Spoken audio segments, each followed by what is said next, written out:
Seperti yang sudah saya bahas sebelumnya, yaitu berkaitan dengan sistem administrasi negara, yang mana merupakan suatu pengaturan kebijakan yang dilakukan oleh pemerintah atau aparatur negara agar tujuan negara bisa tercapai dengan efektif dan efisien, yang bertujuan untuk mengatur proses pengelolaan organisasi masyarakat. Hukum mempelajari sistem administrasi negara ini adalah sunnah, karena tidak ada kewajiban yang harus dituntut untuk mempelajari sistem administrasi negara ini.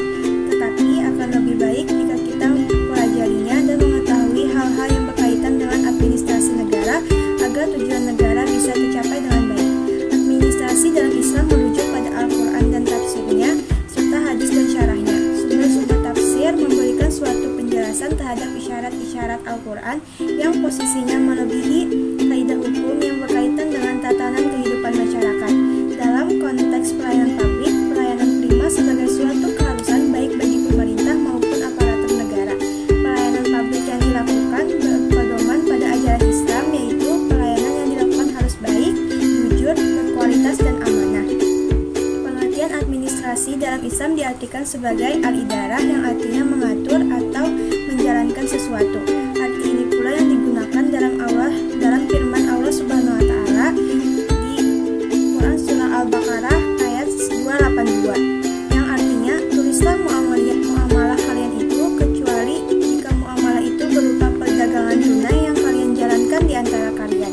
Ayat tersebut memberikan makna akan pentingnya administrasi dalam berinteraksi atau bermuamalah agar tidak terjadi ketidakadilan dalam interaksi tersebut.